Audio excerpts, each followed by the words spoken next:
that excited sana siya to talk to me. So she called me and she said na, Ate, alam mo ba, na-meet ko si Pia words back, si Miss Universe. And exactly what she said, na ang humble pa niya, na parang nahihiya pa siya to talk to me about her advocacy. Tapos sabi ko, alam ko yung advocacy niya, HIV. Because ever since pa lang nung candidate pa lang siya, sinabi niya na yon. Kaya sabi ko, although hindi naman ako abreast with everything kung may nagbago, pero yun talaga yung una kong sinabi, di ba? HIV AIDS yan, right? Tapos sabi niya, yes, and she wants to really, spend more time doing this because it's her commitment and it's her passion. Sabi ko, game, kasi matagal ko na rin, I am the author and sponsor of the reproductive health law. So it's part of that, no? Responsible sexual behavior, reproductive health education, and so forth and so on. HIV/AIDS awareness, education, counseling, prevention, etc., is all part of it. So they had a meeting a week or so later, and I couldn't make it because I was flying from out of town. Pero wow, napaaga yung flight ko, di ba? So nakadaan ako, so nag-meet kami very briefly, and I told Pia, game, we'll do it in Taguig, we'll do it in Mindanao, we'll do it in Visayas, wherever our energy and our opportunity and time can take us, we will spread the information because knowledge is power. Ignorance is not bliss, okay? It's temporary bliss, but it is stupidity, it is carelessness, and ignorance is ignorance. So I want to clarify, and I'd like to ask the reporters that when you talk about Taguig's program, huwag niyo naman ibandera na, hindi naman ako nagsusuppress ng press freedom, ha? So I want to be very candid with what I'm about to say. Should the headlines be that number 7 ang Taguig sa HIV, how do you call it? HIV cases? Or should it be that Taguig is very proud of their in-depth program that has been going on for years? That's why they have the data to show who is infected. And they have a comprehensive program that includes counseling, that includes recommending or encouraging testing, and then they have the treatment, right? That should be your banner because we do not encourage the youth or even the elderly to go for testing if ang feeling nila mababandera naman sila, and you will not encourage a city. That's why bow talaga ako sa mayor ko, sa sister-in-law ko, and sa lahat ng team, na proud tayo, na hindi tayo nahihiya na ipakita itong figure na to. Because we want our kababayans to get treatment. We want the younger ones not to get infected. Pero please help us with the messaging, di ba? Kasi otherwise, yung top 1 to 6, kasi 7 nga kami, 8, 9, 10, lahat yan magtatago. Di ba? Why will they talk about it? Ibabandera natin na number 7 yan, di ba? But that's not the point. The point there really is because we have the data. Many others do not have the data. Diba? Hindi rin namin pinagmamalaki na kompleto na data namin. Hindi rin. Kasi yung iba rin talagang ini-encourage pa natin na testing, counseling, which is why I go back to my mantra, which is knowledge is power. When I was in the Senate, I am now in the lower house, proudly representing Taguig City District 2, but also District 1. Of course, happy din naman ako to help the whole city and the whole country because my training is nationwide, no? So my mayor and my co-officials and co-public servants in Taguig bear with me that I cannot just stay put in Taguig. I also still continue to go around our country. And we need to educate people because marami pa rin Pilipino takot sa word na SEX. Takot sila. And on the Senate floor, I said that, can we say the word sex? Can we say it? Kasi kung wala naman si SEX, wala tayong lahat dito. Diba? Meron ba ditong pinanganak na galing sa paro-paro? So,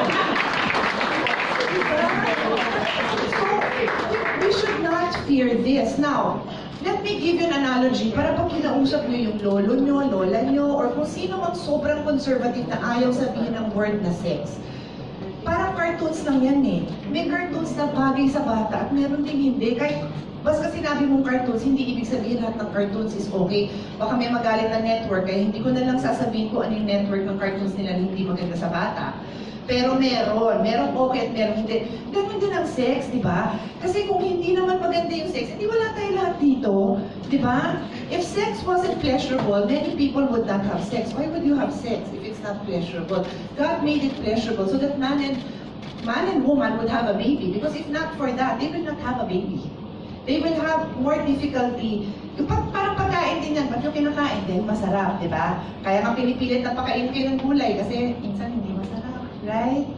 I can go on and on about this, but the point is, do not be afraid to talk about sex. I guess everybody here is not, that's why you're here. So that is the challenge, no? That we are not afraid to talk about these things in a responsible way. So that is what we need to do. How do you talk about this in a responsible way? So when we go out and continue our mission, let's remember that there are people, there are sectors in our community who live in fear, who live in ignorance, because feeling nila when you talk about this, you are promoting promiscuous sex. You are promoting irresponsible sexual behavior. When in fact, I'm pretty sure every single person here is precisely promoting the opposite. Responsible behavior, being responsible for your actions. And that is what I personally would like to continue advocating. Whether it is in kwentuhans with my daughters and their friends, or whether it is in a more formal setting. In fact, on the Senate floor before, I have not had the opportunity to take the floor on this in the lower house. But on that note, let me update you. After Pia and I spoke, I called the chairperson of the committee that is working on the amendments to the existing Republic Act. And let me report that the age of testing in the committee report is 15 and up, pwede na mag-voluntary testing. Below 15, they just made it consistent with the UN rights of the child, the UN expert over here, which requires lang that the child is mentally sound, no? Sound and able to make a conscious and a responsible decision to take the test. So they have that test that responds to the rights of the child, and then pwede rin siya magpa-test. And I support that, and I'm happy that that is there. But that's just one step. I've been in Congress, this is my 13th year, so we need you all to lobby for this. This is for the child and their future, not the reverse na sinasabi ng mga, sorry to put it bluntly, pero ignorant, no? They think na ang child ang minamasama mo pagka binigyan mo siya ng ability to protect their health, when actually, precisely na kung ba't mo pinapatest is because you do not want this child to be on his own and then find out later on that he has a very serious condition.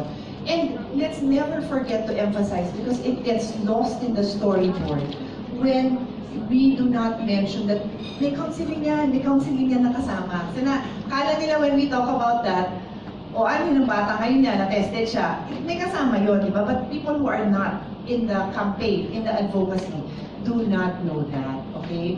And then one more thing I just want to point out, because one of the data shows, I believe it's in Taguig, but I've also seen it elsewhere, kung ano yung mga incidents kung saan mataas ang HIV, no? So meron kasi mga brackets. So for example, they would say age brackets.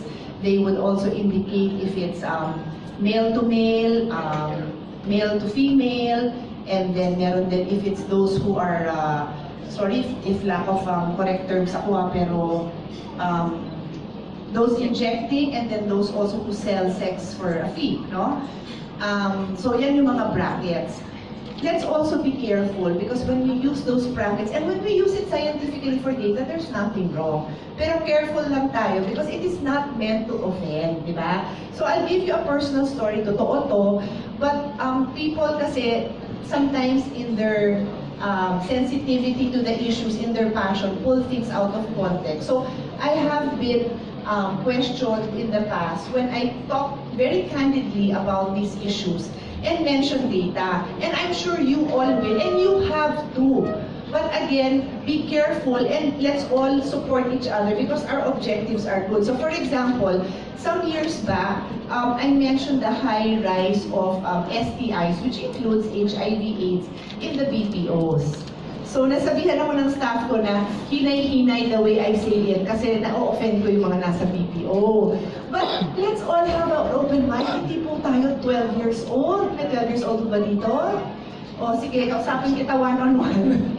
Let's have an open mind. The reason why we point this out is because we want decision makers, we want the stakeholders to be aware that it's happening there, right? Hindi tayo nagsisingle out para ma-offend sila, pero para we can say na, alam mo, because of the lifestyle, nangyayari yan dito, no? And so, that's why we point out these things. I've also said the same thing because it was data that I got from DOH, I believe, and maybe OWA, that mataas din yung incident. Again, years ago po ito that there was also a high incident among OFWs.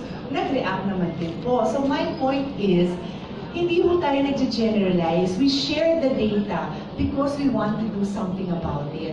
So when I also talk to reporters, which some of you are out there now, careful what you say and how you say it because our intention is to help. So ano mangyayari nun if none of us here can point out data? Kasi ibabaladra nyo na, sabi ni ganito, kayo daw, puro may HIV. Hindi naman po yun ang sinabi natin. Sinabi lang natin na let's work closely with these sectors because we need to determine why the incident is high there. Baka naman high din ang level of testing nila, very good.